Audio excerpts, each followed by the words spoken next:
Hi, good afternoon, everyone. My name is Andrea Weddle, and I'm the Executive Director of the HIV Medicine Association of IDSA. I want to thank you for joining us for today's webinar that will provide a primer for HIV and ID medical providers on using social media to communicate with and educate policymakers on policy and scientific issues. I want to start by thanking our funder, the MAC/AIDS Fund, for their support of this training and a few others that we'll highlight at the end of the webinar. So this webinar is being recorded and will be available for replay. We also will be sending copies of the slides to everyone who registered. So everyone, we have your email. We'll be sending you slides and a link to the replay of the webinar. The phone lines have been muted for the presentation part of the webinar, but we have reserved time at the end and we'll open the lines up then and welcome your participation. You also may submit questions during the webinar using the questions box that should appear in the dialog box on the right side of your monitor. Feel free to submit those throughout the presentation.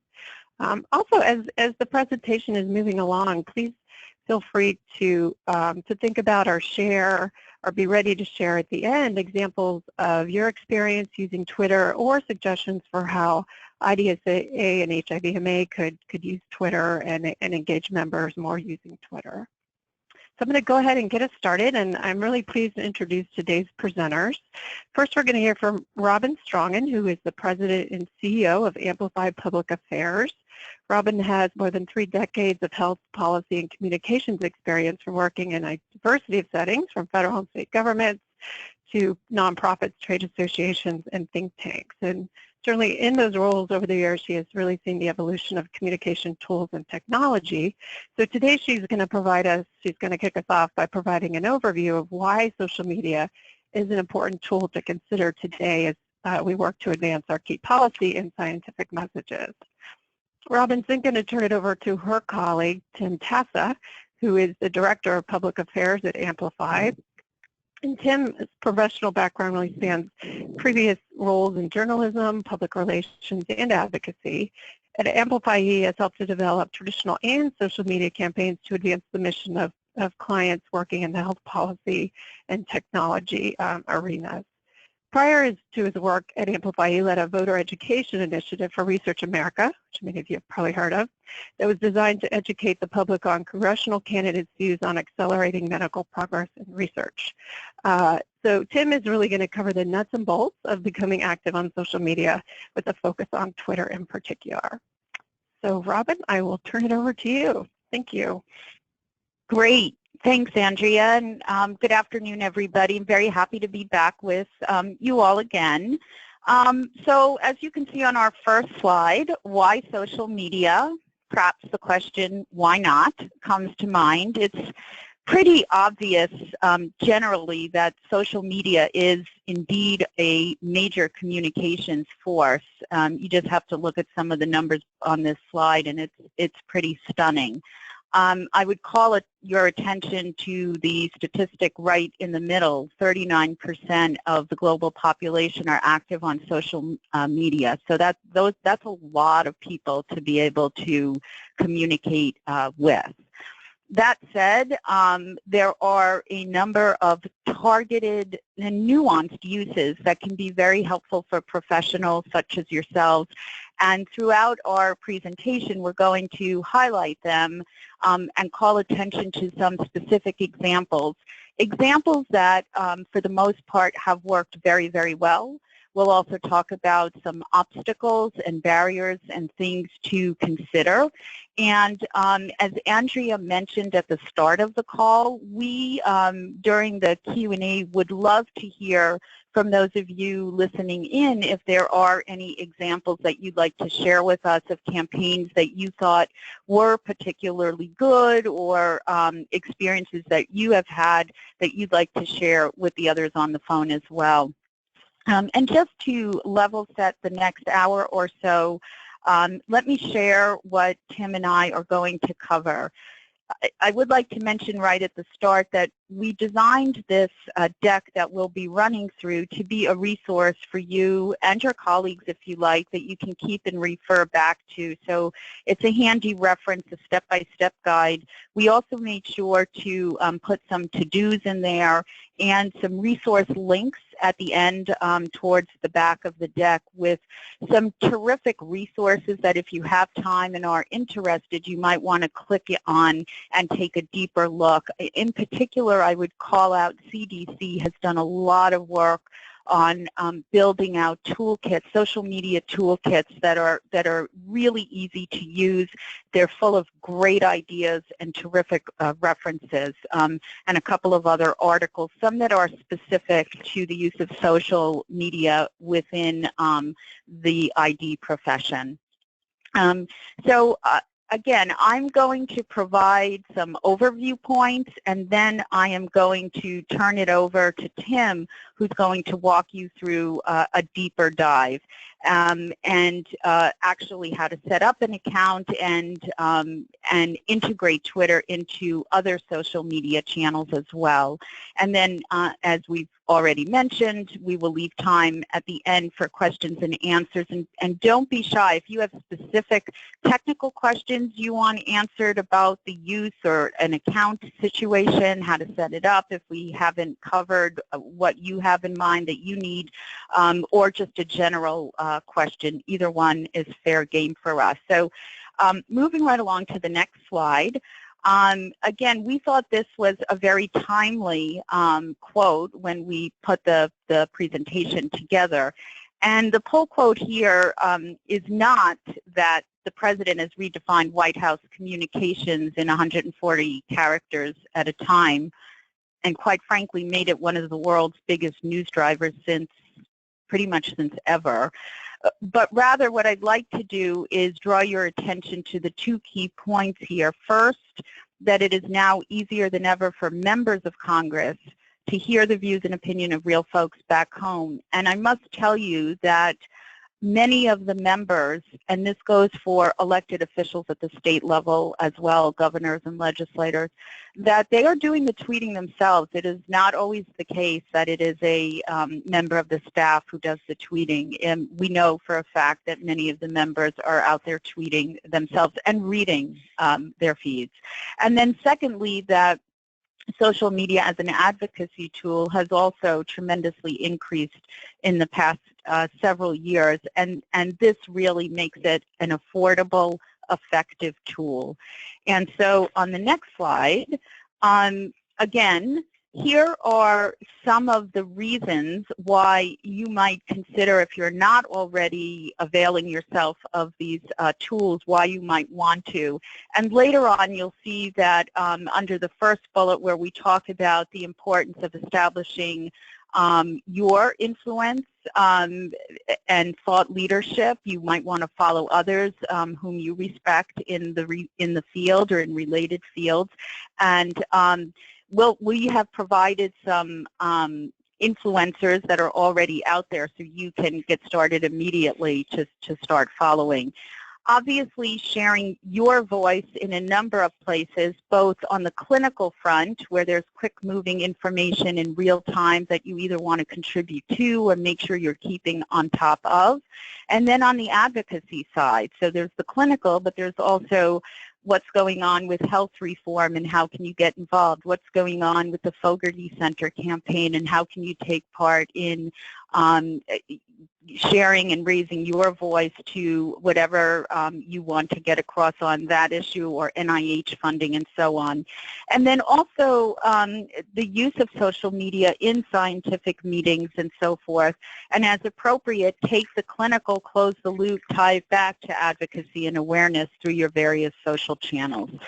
So on the next slide, we are just, again, going a little bit deeper into how you can use the various tools that social media has to offer.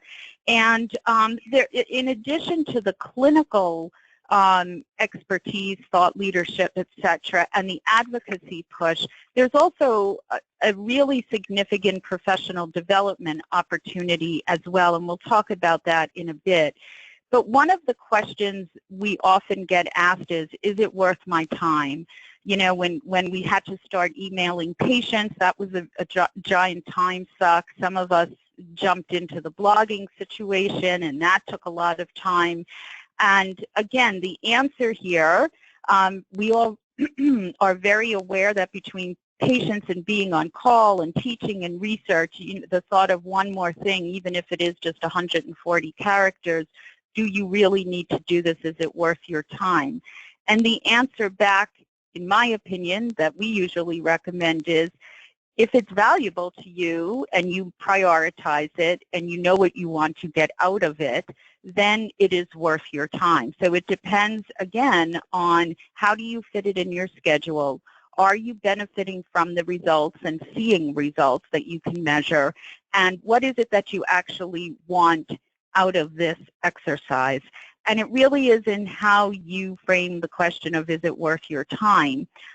We also liken it to, do you have the time to publish? Is that a worthwhile use of your time? Because when you publish, and I will say, nobody's ever received tenure from tweeting, but if you do want a way to establish your expertise, build a professional reputation, enhance professional development, reach out and follow other experts and opinion leaders, then you should be thinking about social media along these lines. And it is an opportunity to do all of those things I mentioned better, faster, and it does have the potential to reach many, many more people with virtually no out-of-pocket costs. And the big plus is, if you do publish, this is a tremendous way to expand the reach and the audience for people, appropriate audiences, to have a look at your published article and papers. So on the next slide, I wanted to just call your attention to some of the uses specifically for ID professionals. And there's just a wealth of information and examples, and many of these are going to be highlighted as Tim walks you through some specific examples of different campaigns and different uses. But for targeting different audiences, populations, patient demographics, social media generally makes that very easy to do. And then in terms of analysis, HRSA has done quite a bit of work looking at the use of the potential for Twitter and other channels to be able to aggregate data, analyze it, use it for research, and have talked about in this action newsletter from 2015 that really people in an individual social network have a lot of influence on health behavior and outcome.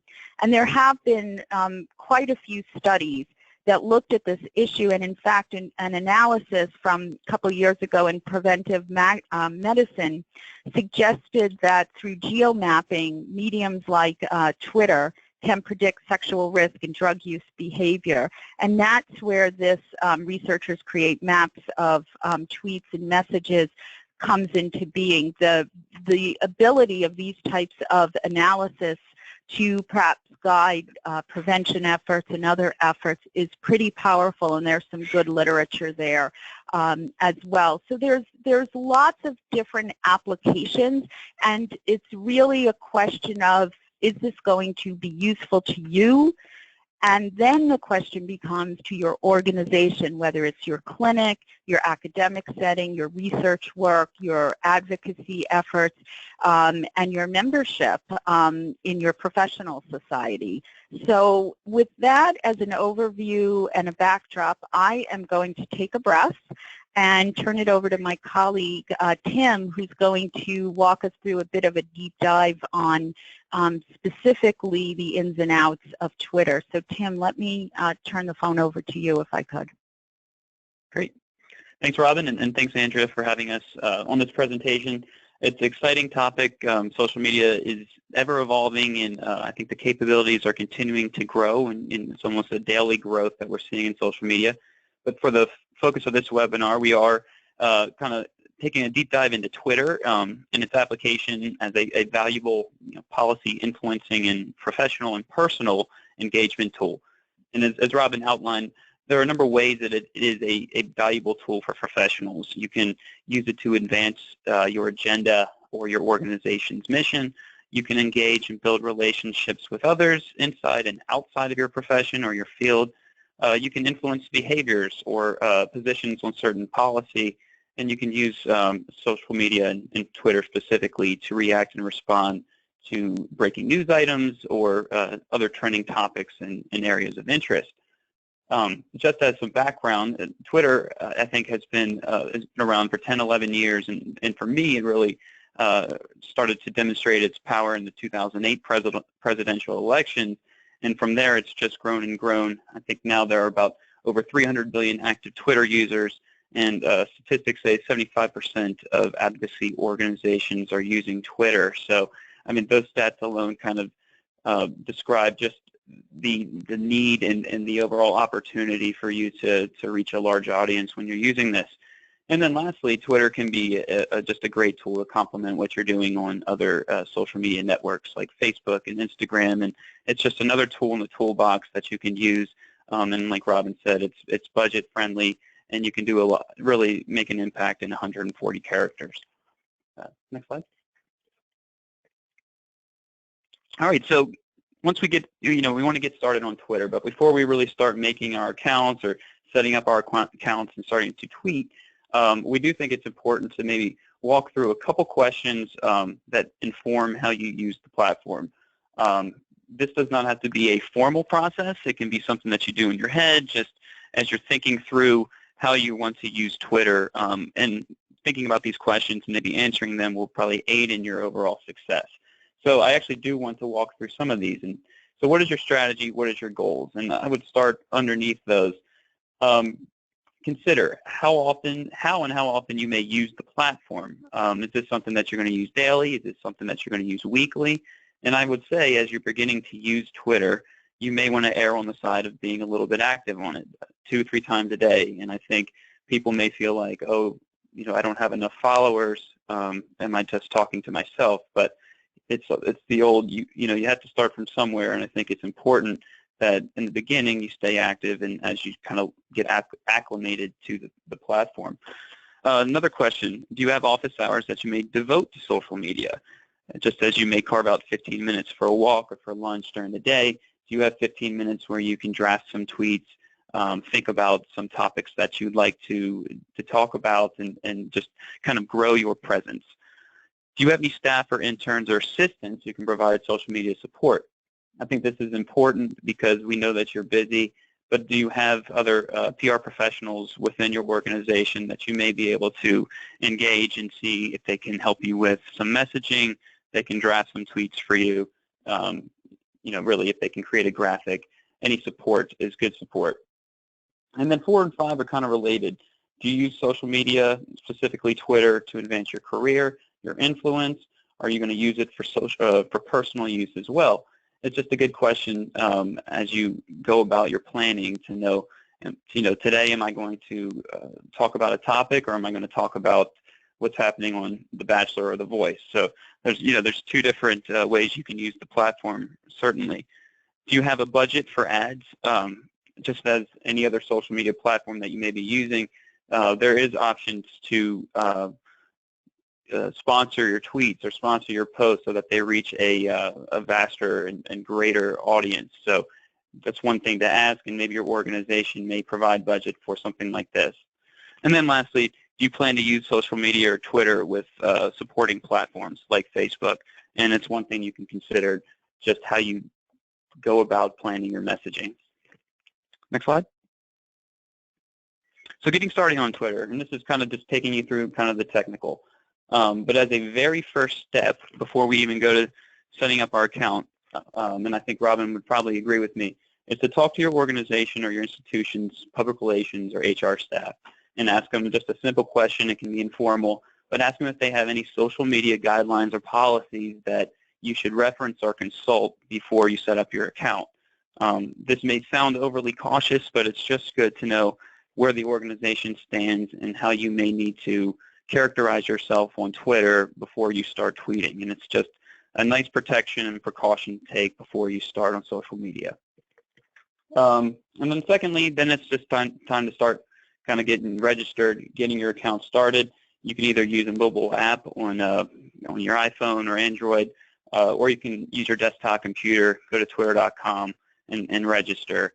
And I would suggest for this purpose, create a professional name, something maybe with your first and last name in it, because then it's easier to search. You are more searchable for other people if they're trying to find your username. And then I would add some short, maybe some friendly kind of bio text. And I've drafted one on this slide just so you can see.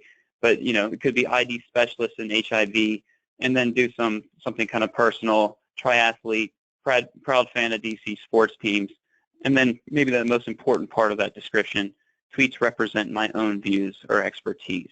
This kind of separates what you are trying to say from any views that may conflict with your organization. And again, that kind of links back to the first point, asking them about social media guidelines. Some organizations may require you to have that statement on your personal account. And then lastly, upload a professional photo just so people know who you are. Next slide. Okay, so now that you've registered for an account, you have your Twitter handle, you may be wondering what is next.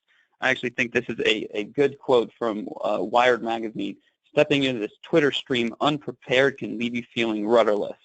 And so we don't want you to feel rudderless at all. So one way to kind of navigate Twitter is to just kind of learn some of the basic terminology and techniques that are involved. And certainly you're going to get acclimated as you start using it, but you will want to know, what a tweet is, which is the essence of Twitter. It's that 140-character maximum dynamic text message that you will send to the people that are following you. Some of these other ones, we don't have to get into the definition of each one, but I did want to focus on retweet. That is an engagement tactic that either you can take or that someone else can take when you tweet something. It is a tweet that is forwarded to your followers. And one note about a retweet: often your followers may construe it as an endorsement, but it's not necessarily an endorsement. It's just something that you want your followers to be aware of. And then also, there's another one that I wanted to note was just using a hashtag. A hashtag can be used as a way to sort of bring some order to your tweets and make it easier to follow a topic of interest. Oftentimes, people will tweet with a hashtag and so that they can organize their tweets about a certain topic. We've got a couple examples here: End AIDS 2020, Save Fogarty, Fund HIV. Those are all examples of some of the hashtags that have been used recently, and you can use them to sort of organize your tweet and search for these hashtags, and you can see all the people on Twitter that are tweeting about these topics. Next slide. And there are also some other terms and terminology that are techniques that we've outlined on this slide. We don't have to go through them all, but definitely use them as a reference as you go through. But what is it when something's trending? What does it mean when you favorite a tweet? Basically, if you like something that somebody says on Twitter, you can go ahead and favorite it, and it archives it for you. What is it to follow somebody? I think that's pretty self-explanatory. And then a couple others: direct messaging and a hat tip. Next slide.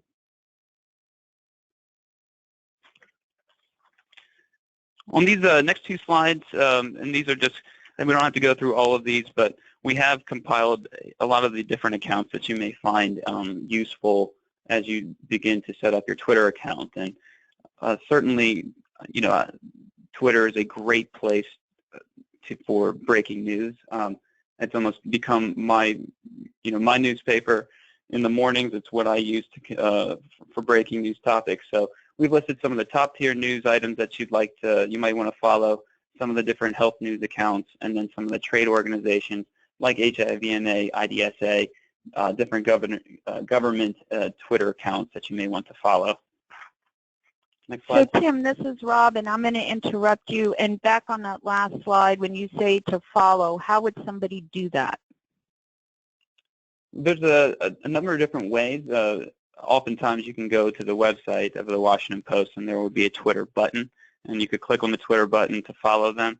The way that I would probably do it is there's search functions either within your app or within on the Twitter website, and you can just copy and paste this handle into the search field, and it'll populate the Washington Post account or the Health Affairs account or the WHO account. Is that helpful? Okay, thanks. Sure. And this last slide also has some clinicians, influencers, and advocates that you may find. But really, once you start populating and following different accounts, you'll find that your Twitter feed becomes more dynamic. And you'll start seeing information, and you'll start seeing a lot of different tweets that you want to engage with, whether you want to reply to them, retweet them, or favorite them. So after you've followed some accounts, I think there are some tips for how we should use Twitter, go about writing some of these tweets. First and foremost, it's great to have personality in your tweets. Use a human voice. Try to be short and simple. Avoid professional jargon when possible, because a lot of your audience is going to be just the general public. When you can, and if possible, see if you can complement your post with an image or a video or a link. Oftentimes, and I think it is proven that the more dynamic your post, if it has an image or a video, the more likely it is to be shared, the more likely it is to be retweeted, the more likely it is that somebody may interact with a future tweet. Another thing, tag people that you're mentioning. More often than not, influencers and other doctors or researchers are going to be on Twitter also. So look up, and then you can search for their Twitter handles using the search field in either your app or on the website, and include their handle or account in your tweet. Feel free to retweet others. Like I said, that's an important part of Twitter. And if you retweet somebody, they may be more inclined to follow you or retweet you.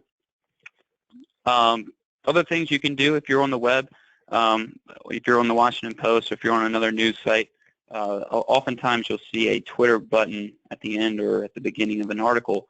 This gives you the opportunity to share that article using your Twitter account. That's another great way to share an article that you find interesting with your audience, and also add some commentary that reflects your expertise. Again, this kind of reflects the next one, using the hashtags that may be specific to your message. And then I would just say last tip would be, and this is probably obvious, but definitely something to mention, always be respectful and know that anything you tweet may be captured for eternity. And a good quote that I read as we were preparing was, whatever happens in Vegas stays in Vegas, but whatever happens on Twitter can be Googled forever. So a good lesson there, but not something I don't think anybody has to worry about. And then next slide. And these are some more tweet writing tips, and I do think it's important just to kind of know when you may want to schedule some of your tweets. Obviously, you can tweet anytime you want, and you can tweet the same thing as many times as you want. There is certainly volume is okay on Twitter. There are no algorithms or anything like that that could prevent you or hurt you down the road. One thing that I would say, from the graph here, is that during the middle of the day, particularly except on the West Coast, are kind of when you see the heaviest volume of tweets. And then in the early morning and evening hours is when the volume of tweets seems to go down. And I think an interesting data point on that is in the morning and in the evening are when tweets are most likely to be engaged with, and that means liked or shared or retweeted. Whereas during heavier volume times, you might get more eyeballs on a tweet, but they may be less likely to reply to them. And I think this is just as a product of the volume. So I'll stop there for just a second. Robin, do you have anything you wanted to add, or just keep going into some of these sample tweets? No, but I would encourage all of you listening in, if you have any specific questions or technical questions, make sure to write them down so we are able to answer them. We're happy to go back in the slides and be sure that we address any particular questions that you have about scheduling or just setting up the account and so forth. So good to go. Okay, great. Next slide and next couple slides, we've compiled a few sample tweets, and I think the best way to learn Twitter is to actually really see it in action and use it. And a lot of it is just a learning experience, and like anything, you learn your voice and you learn some techniques that work for you. But on this slide and on the next couple slides, I will point out a few things that I think are good. And of course, we do want to highlight how HIV/MA has been using it, and I think they use it very effectively. And so this first tweet, and it's very much, it's actually kind of simple. There is actually no text other than the image that they're sharing, and the image is very, it's bold. It's a great graphic. It's a call to action, and so these are certainly ways you don't actually have to always write your text. You can share an image. The second tweet is another good example of using an image to sort of get the word out. It's another call to action. It's promoting HIV Testing Day, which was actually 2 days ago, and it's a good use of the hashtag, so HIV Testing Day. And so anybody that clicked on that hashtag could see all of the tweets that are messaging about HIV Testing Day and using that hashtag. So it's a good way for HIV/MA to both get the word out and also participate in that conversation with everyone else that's using that hashtag. And then the third one is it's from the Kaiser Family Foundation, but it's another great example of the way you can disseminate data and statistics. And it's a nice graph. It's kind of hard to see here, but it's talking about an increasing share of people with HIV can rely on the Ryan White program even under the ACA. So another good way to share information and data, good use of hashtags in this example. Next tweet. So Tim, now I'll interrupt you. Okay. And so we've seen a couple of examples here on the samples, and you can leave that slide up, that's fine, it's still relevant. You talked about really thinking of sending tweets, whether to advocate or call attention to an action to take, as in testing and sharing some information. Can you say a few words to folks about how you might tweet during a meeting or live tweeting, which is a little bit different, and you're sitting there furiously tweeting away? And just very briefly, because I know you'll probably get to it a little bit later, but these are in advance of something or in reaction to something versus being in a room while something's happening and tweeting. Just a couple of sentences about that. Yeah, live tweeting, and there, we will get into some of the mechanics of live tweeting, and that is definitely a way that it's probably maybe the best way to use a hashtag. And oftentimes a hashtag is provided in accordance with an event that you want to live tweet. But live tweeting, I would probably say would be more for something that you are attending and that you wanted to transcribe or convey in real time, whereas these examples would probably be more focused on getting messaging about data or supporting an awareness day or observing an awareness day or issuing a call to action. Does that make sense? Yep. Okay. So I think we're on the next slide now. Okay, and these tweets, these are more, and these are kind of recent as well. These are definitely centered on NIH cuts and a Save Fogarty campaign that I know, we've had toolkits provided about and how we can definitely engage around these. And the ones on the three, I think, are the ones I definitely want to call attention to.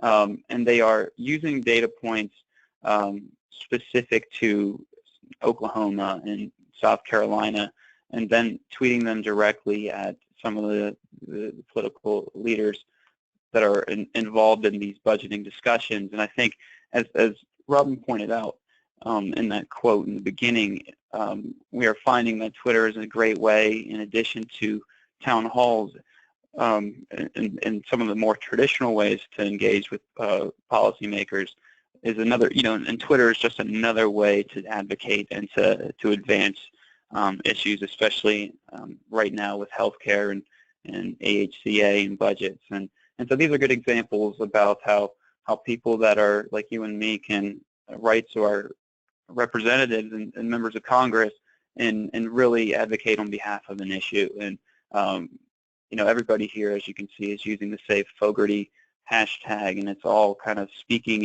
in unison and speaking from the same voice. So I think it's a really good example of the ways you can advocate and engage policymakers directly. Next slide. And so these tweets are just focused on 3. These are all sort of focused on the Ryan-White program. I was going to actually look at this one on the left, and I just think it's a good example of how you can reply and respond to a news item that may be linked to your topic area or your focus area, and then respond in a kind of a constructive way, and also kind of show your expertise. And so I think it's just obviously this got liked 12 times, and this was just from somebody that feels really passionate about this issue. And so that's a good way. That's another way. You don't always have to retweet something. You can just reply to it, and your followers will see that. Okay, next slide. And then these are a few others too.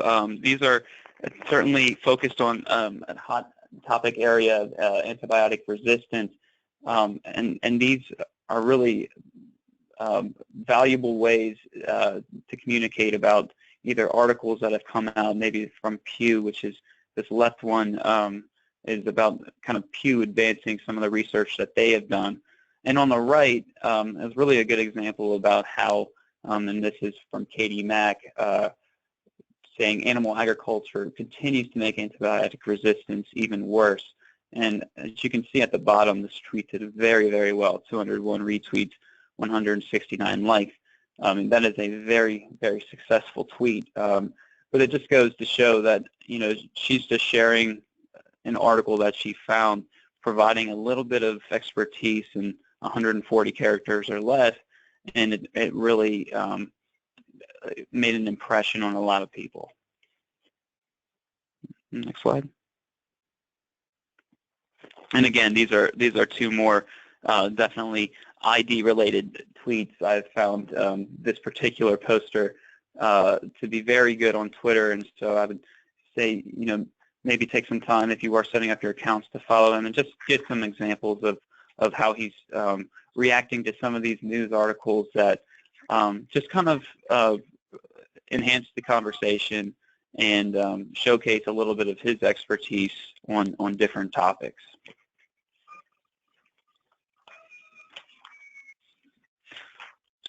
And then I think we did definitely, there are a host of different ways you can engage on Twitter, and you don't always have to be a part of an event. We've been very adamant, and when we work with our clients, we do recommend often that, especially some of the different influencers and our experts, to engage in Twitter chats or tweet chats. And these are live Twitter events centered on a topic. They are always organized around a hashtag so that people can follow the conversation, and they're typically organized around 4 to 5 questions, all centered on that same topic. They take about an hour. If you have an hour, during lunch or whenever they are planned, it's a great way to often converse with, 100 plus people, and I think there are a variety of ways and reasons why you might want to do this, and it's to demonstrate expertise on a topic. Certainly you're going to be able to answer questions and provide your unique voice and experiences in certain fields. I think this is a great way to increase your following and go from and even build 5 to 10, 15 followers. Again, there are a lot of people that are going to be following this hashtag, and the more that you're engaging, the more that you're tweeting, you may pick up a few followers along the way. And then it's another great way to kind of share resources and materials. Your organization may have some resources that you want to share more broadly, and so you can always link to those or provide an image. You may have a paper or a research or journal article that you'd like to highlight some of its findings. You can link to that journal article. So there's just different ways, and it's a really I think they're fun. They go fast, and so I provided a link at the bottom. It's simpler.com. It's a great website that just sort of categorizes all these different tweet chats, shares a calendar, so you can see what's coming up and be able to participate if you want. And then this next slide really just kind of, and we don't have to go through it, but it just shows sort of the choreography of a Twitter chat. This was one we did with a breast imaging organization, and you can see just on the left, a question is introduced, and then a lot of these responders then tweet using A1 to correspond with question 1, and each tweet that is organized has that A1 in front of it. But again, it's all corresponding to that question 1. And next slide. And then the second event that we're going to talk about is live tweeting. And as Robin said, when do you do this? How do you do this? Why would you do it? And I really think that the best application for live tweeting, and I actually think this might be something you can do tomorrow if you are starting on Twitter, and it's a good way to build your influence and engagement with others, is if you're at a conference, if you're watching a presentation, really if anything that you might want to quote that's happening live, it's good to do it just live tweet, and you can just use the hashtag an event. I would recommend if you're at a conference, find out first what's the Wi-Fi password so you're not using your data, and then number 2, find out the hashtag, and then as you're there, live tweet some of the key moments of that event. And again, this is a way to demonstrate expertise on a topic. It's a way to provide content for your followers. It's a way to increase your visibility and presence on Twitter. And you just get some experience writing and really transcribing in real time. It's almost like being a citizen journalist. In the next slide, we don't have to go through really the mechanics of it, but this is just someone that I noticed recently that was live tweeting and doing it fairly well, and just kind of really illustrating what was happening during an event. And if I wasn't there at this event, I can almost follow it. And then this last one, and it's not so much a Twitter event, but a series of events that you can plan for. These are awareness days and observances that happen throughout the year, and all of these are sort of linked to HIV and AIDS awareness days. And I've always recommend that people in a certain topic area message and plan for these events. And you can often go to the website of, say, it's National HIV, AIDS, and Aging Awareness Day. You can often go to these websites and pull an image, even suggested messaging, to really just give you a starting point for how to participate in these awareness days. But oftentimes, these awareness days, the hashtags do very well, and they're just very productive ways to join the conversation. So I'd recommend, some of these have already passed. I believe the ones on the right, and now the HIV testing day has passed, but I would definitely recommend highlighting some of these other dates in September and October, December, certainly December 1st, you want to be aware of, and then really have some plans for those days. Next slide, please. Okay, and like Robin was saying, this is just a page of resources that we hope that you may come back to and consult down the road as you if you're running into any problems on Twitter, if you want some different tips or just some expertise. These are definitely resources I would consider visiting and referencing. Right, and that first one is the one I was mentioning earlier that's specific to ID and making the case for the use of Twitter for very busy professionals. And then there's also the CDC one in there that I also mentioned earlier, which is quite good and quite extensive. And with that, I think Andrea will open it up to questions and answers. And in addition, as we were saying, if you have upcoming social media campaigns or events that you want to share with people on this phone so they can participate, or quite frankly, if you've had challenges and things that have gone wrong that you'd like to share or want some help on, we're happy to try to figure that out on the phone for you as well. So, Andrea, I'll turn the Q&A over to you. Great. Well, thank you so much, Robin and Tim. That was a lot to cover in a short amount of time. I know I learned a lot.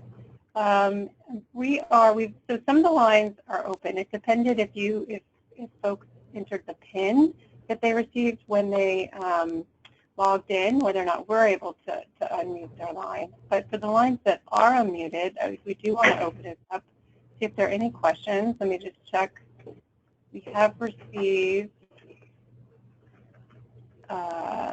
yes. Well, the first question is, will the presentations be made available? And we absolutely will be sending them out. And once we do, please feel free to share them with colleagues as well, who you think might find it beneficial. We'll also be sharing a recording of that as well. Is anyone whose line is opened up? Is there anyone who would like to ask a question or share some other tips from using social media? So we're happy to discuss.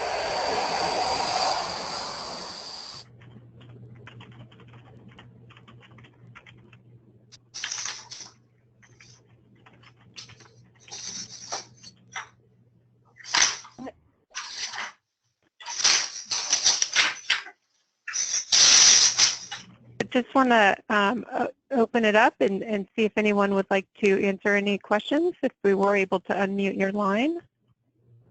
Share any tips or suggestions for us here at IDSA and HIVMA. We did have a question about the presentations being available, and we absolutely will be sending that out to everyone. And please feel free to share it with your colleagues. I guess one question I had to kick it off is, Tim, as you mentioned, I guess one sort of reason some of us have been conservative about using Twitter is because once it's out there, it's out there. So do you have any guidance for sort of avoiding some common sort of pitfalls as you're first getting started on Twitter? That's a great question. Sorry, Robin, were you saying something? No, please go right ahead and I'll jump in. Yeah, I think it's a great question and one everyone should be aware of, especially when you use social media. You know, it's a somewhat regular occurrence. Sometimes people will say something that they ultimately did not want to say, and so I think it's always a good rule of thumb is to reread what you've written before you send it, even if it's just a typo or something. I mean, just taking an extra moment to read your tweets is valuable. Checking links. You know, we don't see a whole lot of, you know, most of the times in our fields and in health, we aren't seeing a whole lot of, you know, bad errors or mistakes or bad judgment. You know, a lot of times it happens when people use and blend professional and personal use of social media. And one thing I probably should have mentioned, and when you're doing that is, if you are and your goal is to use social media and Twitter as a professional tool, and you're trying to build that audience of people that are interested in your topic, they may not want to hear or see photos about your personal life or your personal interests. So if you're live tweeting a sports event, you may ultimately lose a follower because they don't want to hear about your thoughts on the Washington Nationals or whoever it is. So, you know, that is definitely something I would maybe say as a caution is just to, and that goes into, it speaks to the, as you develop the strategy in the beginning, is how do you want to use this, and are you going to use it for some personal takes? As they say, hot takes. You kind of want to avoid what's considered a hot take, and those are the ones that can get you in trouble sometimes. The only other thing I'd add, Andrea, is it's like email, and once it's out there, even if you delete it, someone could have printed it and it's out there. You just need to, that's why it's really good in the beginning to understand what your organization's rules and policies are, and often they have specific policies, whether and to make it clear whether you're tweeting on behalf of an organization, whether this is your personal account and these opinions are yours and yours alone, or your tweets are yours and yours alone, and to just use as extreme caution. But that's generally the risk with any social media, including email, is, it's out there forever and ever. So you just want to be careful. Thank you. Does anyone have questions that they'd like to ask?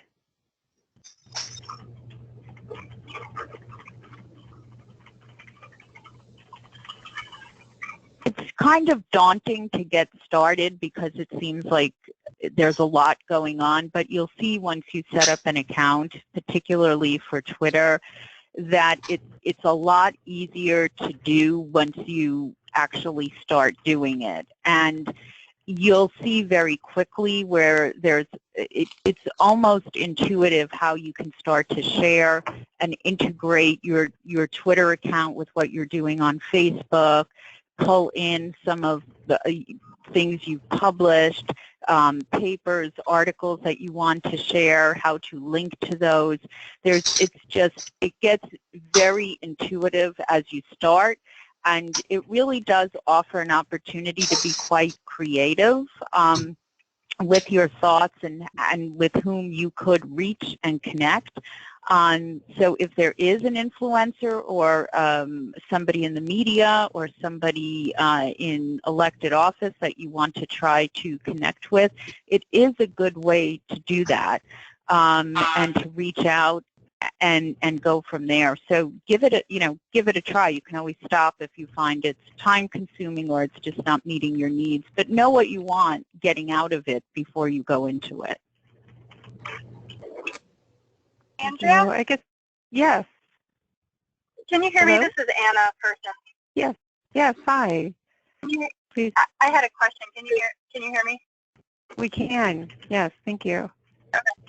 So my question is, how do you, this reveals my profound ignorance, but I've seen some people link Twitter and Instagram together, and how does one do that, and is that useful in any way? Or I have an account for both, but I can't really figure out how those two get linked.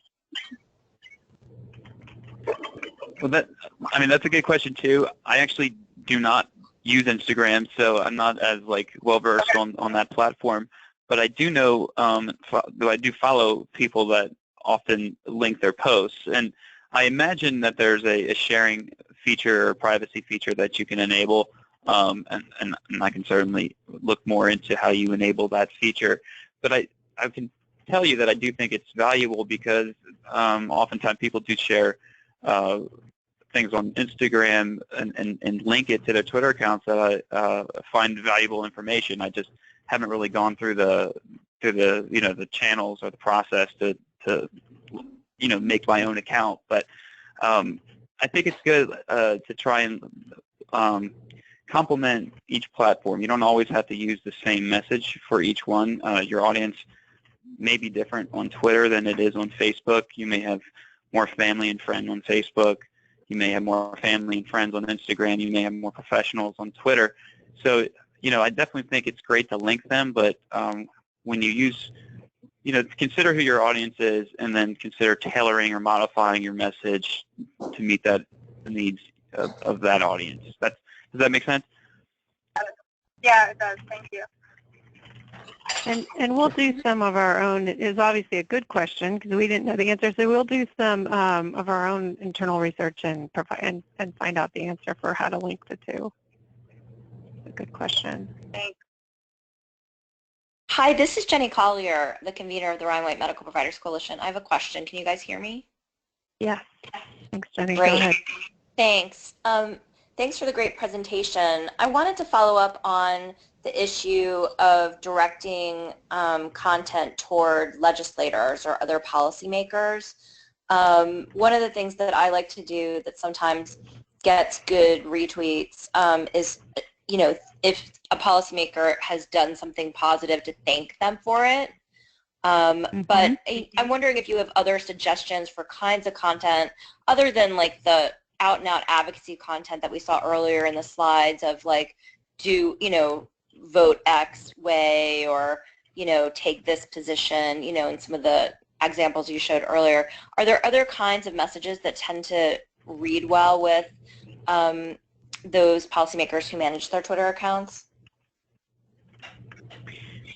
The one thing that we've had some good successes, we're doing a lot of work, for example, in the Alzheimer's and dementia space. So absolutely thanking them when they take a position on something that aligns with the organization. But in addition, if there are any kind of articles or anything that we know is an area of interest for the member, or something that's within their district that we know that they would be interested in, we will share that with them, or we will point them towards some kind of program that's coming up in their district, and just use it as a way to stay connected. So information that we know that would be useful to them or to their or to their constituents back home. So we've done that as well. That's great. Thank you for that. That's a helpful suggestion.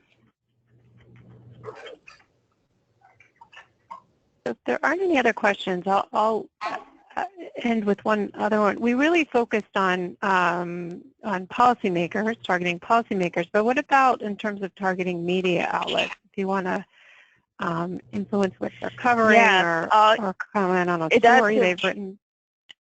Yeah, it's a wonderful, wonderful opportunity in two ways. And I'll throw something out, and then I'm sure Tim has other thoughts as well. Many of the journalists are very active on Twitter, and they are always open to story ideas. They're looking at other feeds for not just story ideas, but people they can reach out to as experts. They are looking. We just did a media panel using social media for Academy Health, which are the health services researchers, and how do you get research in front of very busy journalists who never respond to email and so on. And many of the journalists said that they prefer Twitter, actually, as a means of communication, and they could screen their feed very, very quickly. And again, that's why the use of hashtags and so forth is really critical. They will also sometimes throw out questions. Does anybody have somebody we could interview for a story? I'm looking for a family who's been affected by fill in the blank, Ebola or whatever. And so it's a really important channel to be following. So thank you for asking that. Tim, do you have anything else on journalists and media? Yeah, I think I have two things. I think the first one, a sweet spot and a goal would be to build your presence so that they follow you. And so when you do have something to share, that they're seeing it and possibly following up with you for a story. I mean, that would be the goal. And I think some ways you can get that to happen is as you follow a certain beat writer or someone that's posted in your field, respond to them, but respond to them thoughtfully, and might be a way for them to follow you or respond to you directly. And it may take a few times. I wouldn't spam them. I wouldn't bombard them every time they post. But if you have something, kind of think of it as a letter to the editor in a way, just much shorter, and they might find that valuable. And don't forget press secretaries too. So it's not just the member of Congress or the journalist. There's also the press secretary is another way to think about following. Yeah, excellent, excellent advice. Well, really, I see we're right at the top of the hour. If anyone has any questions that come up, we are going to send a follow-up email, so please send them back, and we'll do our best to respond to them. We really want to thank everyone for participating, and especially thank Robin and Tim for the terrific information. I know I learned a ton. And we will be in touch again with the replay of the webinar along with some other resources. So thanks everyone for participating and joining us. And again, thanks to Robin and Tim. Thank you. Take care, everybody. Thanks so much. Bye-bye. Bye-bye. Bye.